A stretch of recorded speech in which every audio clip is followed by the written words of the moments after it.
So this one I have to check out. Whoa, fuck. Damn it. Okay, that isn't good. I hate when that happens, but you know what? I'm actually gonna leave that in. Fuck it. What's up, guys? JP back at you once again, bringing you guys another video. This time it is episode number 22 in my entire DVD and Blu-ray collection. This is where I show you guys everything that I own and talk about each title a little bit. So let's get into it. First up, we have a double feature here of Rest Stop, which is Rest Stop Dead Ahead and Rest Stop Don't Look Back, the Rest Stop collection. You know what? Honestly, man, these films were pretty cool. I liked how both of them, Don't Look Back was a continuation of Dead Ahead, and I thought that they had a lot of plot holes, but besides the plot holes, they were pretty fun. I mean, that really was the killer in these films. They're just plot holes galore. But they were fun road horror films, and I actually really like the concept. I wouldn't mind them making more of these films. I love road horror. I love, like, the rest stop location. Really cool stuff. A lot of mystery, fun, entertaining flicks, but, you know, still kind of bad because of the plot holes. Rest Stop is pretty cool, though. It's been a while since I've seen them. After that, we have Return of the Living Dead Part 2. This film is screaming, and I mean screaming, for a Blu-ray release. I don't know, man. It just seems like this should be on Blu-ray by now, but it's not. It's freaking Warner Brothers, and it's just like, what the hell, Warner Brothers? Maybe the Warner Archive, they'll put one out. Who knows? I wish they would sublicense to other companies, and then we'd really be able to see some cool films. I mean, this thing needs special features. It needs a Blu-ray transfer. I want to see a special edition of Return of the Living Dead Part 2. It's a lot of fun, and it honestly has a lot of interesting things about it, such as the fact that Tom Matthews' character comes back, and, you know, he's a different character but the same actor, and, you know, the Michael Jackson Thriller thing. Like, there was so much stuff that was cool in this film, and yeah, I just want to hear more about it.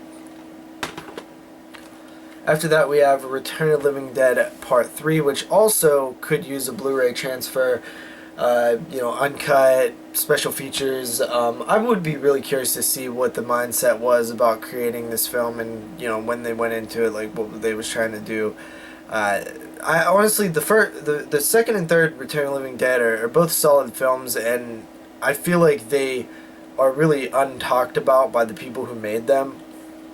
I know they've done conventions and stuff like that here and there, but I really would like to see a little bit more on those films. And this one was put out by Lionsgate, so you have a rights split issues. You have MGM, the first film, Warner Brothers, the second film, and then Lionsgate, the third film, and who the hell knows who put out the fourth and fifth film.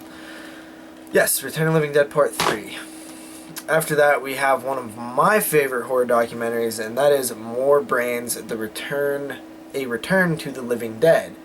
The definitive Return of the Living Dead documentary. Man, this was so cool. I really did love this documentary. I remember this was one of the first purchases that I bought, where I ordered it online from the people who made it, and it was just, like, really cool to, like, support a project, like, as it was being. I followed it while it was being, produced, and then when it was released, I bought it directly from them, and actually got.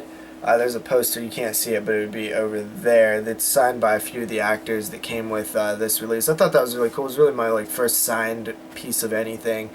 And the slipcover here, awesome stuff, man. This is such a good documentary, and there's some bonus features that talk about the sequels and stuff like that. Really fun, interesting things, and, you know, I love these documentaries that focus on horror films, and this is one of the best. After that, we have Riding the Bullet. This one wasn't very good. I can't really remember it that much. I covered it in a Stephen King week I did on my channel. And this was definitely one of the lesser Stephen King films. You know, Mick Garris directed, but that doesn't make it good automatically, because he's had his hands in a few bad ones as well. Even though he had his hands in a few good ones. Yeah, don't really remember much about it. Just remember it not being that great. After that, we have Ringu. It was funny, actually, years and years ago, probably like 2004, 2005, I asked for The Ring for Christmas, and this is what I got. I was very disappointed. I didn't really understand foreign films at the time. I couldn't watch them, and since then I love foreign films, but this is one that I actually still like the remake better, even even after, you know, finally watching it, I still think the remake's a better movie. So I'll give it another shot eventually, but for now, you know, not really running out to check it out again. After that, we have The Ring, the American version. I've always kind of wanted to grab this one on Blu-ray because I actually really do like these films, or the first film anyway. And like, I'm aware of how well made it is and stuff, but it kind of ended up getting a bad rap from horror fans as like, oh, that's just one of those mainstream films everybody says is like the scariest movie ever made, but it's not really. So I think it's kind of got a little bit of a negative vibe around it to the hardcores, but it actually is a really good movie, and it's very well done, and it's scary, and most of all it's scary. It works. After that, we have The Ring 2, and honestly, I don't really remember this one that much. I just remember this scene with these like CGI deers that was just completely laughable. And that was it, man. I don't really remember much else about it. I would like to check it out again eventually, maybe. I actually got both of these films in like an eBay lot like years and years ago. That's why they're like all damaged and have like all these like stickers on them. They were like ex-rentals. So I would eventually maybe like to get an upgrade on the first Ring, but I don't really remember the second one that well. After that, we have Tales from the Crypt presents Ritual. Not the best movie in the world, but I kind of dug it. I like voodoo zombies, and I do remember this one having a lot to do with that. Plus, it's, you know, the unofficial, or official now, third Tales from the Crypt film, and, you know, it's funny, because throughout history, I've, like, learned about all these films that were supposed to be Tales from the Crypt films. There's, like, 6 of them, guys. Like, From Dusk Till Dawn, The Frighteners. There was another one too, and I can't remember what it is, but there was like 3 or 4 other films that were originally supposed to be released as Tales from the Crypt films. Crazy, I know, right? But the Ritual is pretty much the only one that has since been released as a Tales from the Crypt film. After that, we have the Roost, little Ty West here. This was you know, an unheralded horror gem. That I'd kind of agree with that. It's definitely a gem. I've never actually watched the 2 featurettes on here, but this is like indie horror at its finest. You know, this is like what you look for when you check out an indie horror film. I dug it. It was pretty cool. I haven't seen it in quite a while, but I know Moods is a huge fan of this one, so I would like to revisit it eventually. After that, we have a little bit of Victor Salva, and that is Rosewood Lane. Rose McGowan starring in Rosewood Lane. I honestly didn't like this one. I thought it was pretty bad, honestly, and I thought it had a few moments, but besides that, it was just kind of weak. Didn't really like it. I actually bought this in the Walmart dump-in a few months ago. It's still sealed. I mean, I'd seen it when it came out. I rented it at the Redbox. So I guess I liked it enough to at least buy it, but maybe it was just because it was Victor Salva, and, you know, he did Jeepers Creepers and Clown House, and I pretty much had all his other horror films, so I figured why not.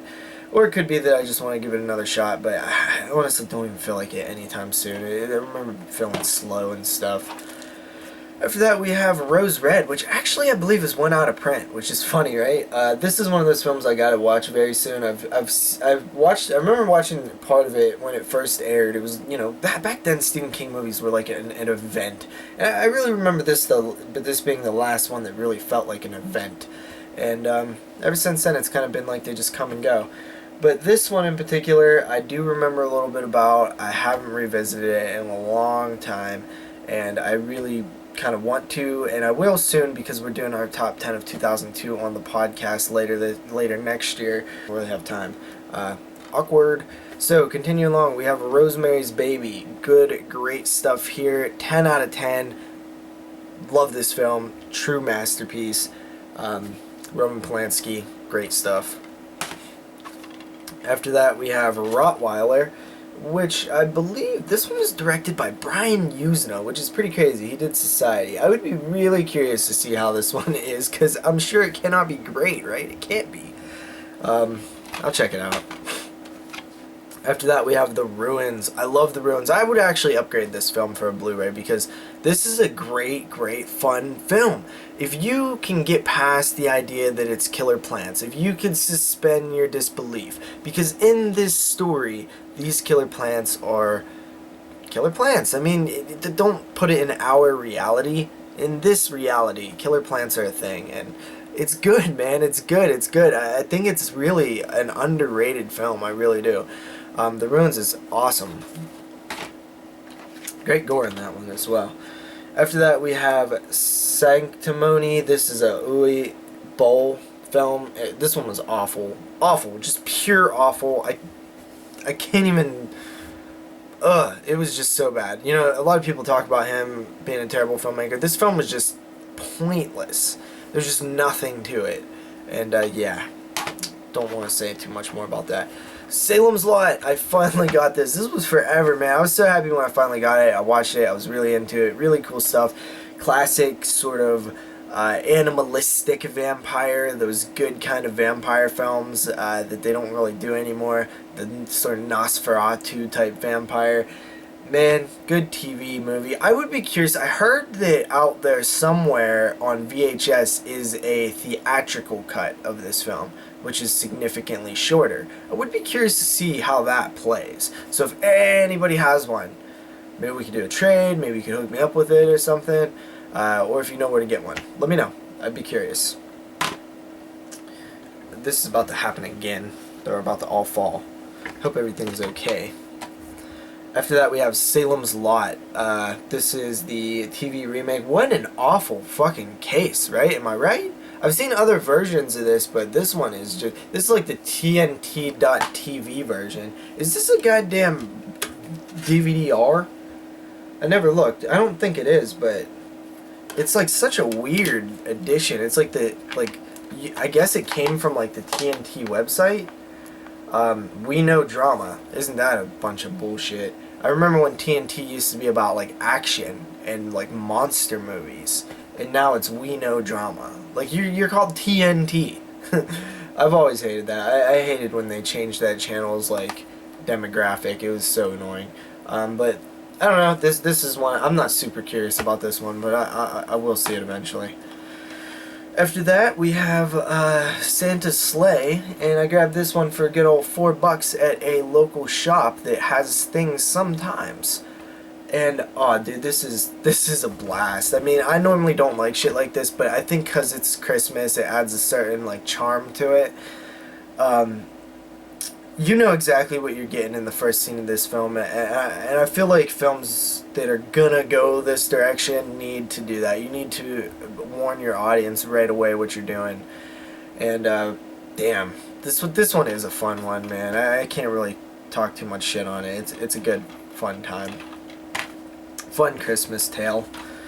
But I will say, I am tired of those type of Christmas movies. Whatever happened to the Silent Night, Deadly Nights, and the Black Christmases? Everything now is comedy. There is no more serious Christmas horror films, which I find is the scariest of settings, is on Christmas. And I just wish that more would exist that are more straightforward and serious, but they don't seem to want to do them anymore. I think it's because they're challenging. After that, finally, for this part, we have Satan's Playground, a film by... Who the hell made this? Dante Tomaselli. He's done a few things, and I honestly I haven't liked anything he's done that I've seen. I think I've only seen 2 or 3, but there's one called Horror that came out in 2002 that I'm going to check out. I didn't really care for this one. Felissa Rose, that's about it.